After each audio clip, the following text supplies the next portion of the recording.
Have you ever known someone who stayed in a relationship that was clearly hurting them, in a job that was slowly hollowing them out, in a friendship that took far more than it gave long after they knew, clearly and consciously, that they should leave? And if you asked them why, they couldn't quite explain it. They knew it was wrong. They could see it. They could articulate it. And still they stayed. Psychology says this is not weakness. It is not stupidity. It is not a failure of self-respect. It is something far more precise and far more human than any of those explanations, and it begins somewhere most people never think to look. 1. The brain chooses familiar pain over unfamiliar uncertainty. Neuroscience and psychology both identify a powerful and counterintuitive feature of human decision-making. The brain is not primarily optimized for happiness. It is optimized for predictability.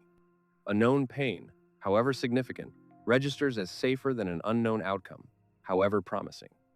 Psychologists call this the status quo bias, a deep neurological preference for the current state, even when the current state is causing harm. Staying is not always passivity. Sometimes it is the nervous system doing precisely what it was designed to do, choosing the devil it knows over the one it doesn't. The problem is that the devil it knows has been in the house for years. 2. They have confused the length of something with its value.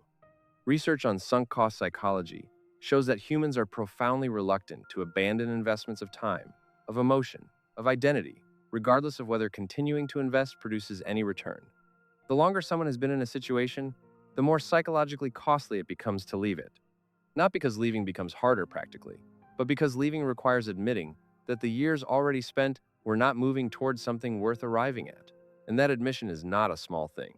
It requires grieving not just the present, but the past, all the hope and effort and patience that was poured into something that, in the end, could not hold it. 3. Leaving requires a self-concept they haven't built yet.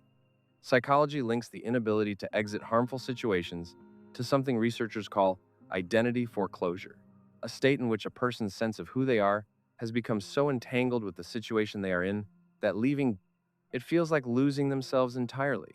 They are not just leaving the job, they are leaving the version of themselves that define their worth through that job.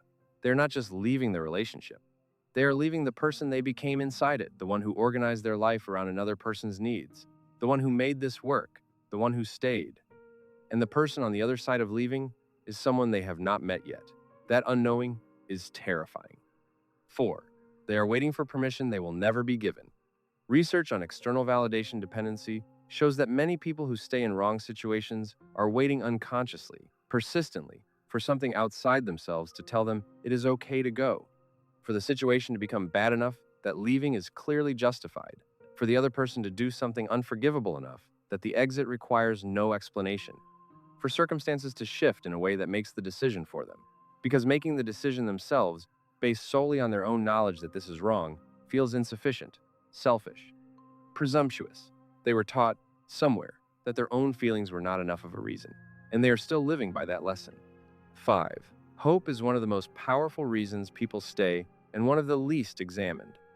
Attachment psychology shows that the people most likely to remain in harmful situations are often those with the greatest capacity for hope, for seeing potential, for believing in change, for holding on to the version of something that existed once, or might exist eventually. This is not naivety. It is a form of love that refuses to give up. But psychology also distinguishes between hope that is responsive, hope that updates based on evidence, and hope that is fixed, hope that continues regardless of what the evidence shows. When hope stops responding to reality, it stops being a virtue. It becomes the story a person tells themselves to make the staying feel like a choice rather than an inability to leave. 6. The moment they realized they were never waiting for it to get better, they were waiting to feel worthy of better. Everything changes. This is what psychology finds at the absolute center of every person who stays in something they know is wrong. Not stubbornness, not stupidity, not even fear, though fear is present. At the very bottom, beneath all the rationalizations and the hope and the sunk cost and the familiar pain, is a belief so quiet and so old that it has stopped announcing itself. I do not deserve better than this. Better is for other people. This is what I get, and leaving would be asking for something I have not earned. That belief was not formed in this relationship, this job, this friendship. It was formed much earlier, in much smaller moments, by people who should have told them something very different. And healing, real healing, is not learning how to leave. It is learning, slowly and with enormous patience, that you were always allowed to want better. That wanting better is not greed. That you were never meant to earn the right to be treated well. You were supposed to have it from the beginning. If you have stayed in something you knew was wrong for longer than you can easily explain, psychology does not call that a character flaw. It calls it a wound that learned to look like loyalty, a nervous system that learned to call familiar pain home, a heart that kept hoping because hoping was easier than admitting that what was being offered was never going to be enough. You are not weak for staying.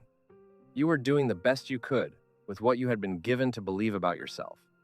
And the moment you begin to believe something different, the moment the knowledge that you deserve better stops living only in your head and starts living in the part of you that makes decisions, is the moment the door you have been standing in front of for years finally begins to open.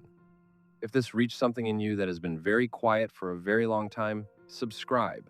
Because on this channel, we don't judge the staying. We understand it. We trace it back to where it began. And we sit with you in the truth that leaving was never about courage. It was always about finally believing, really believing, in the place where decisions are made, that you were worth the life waiting on the other side.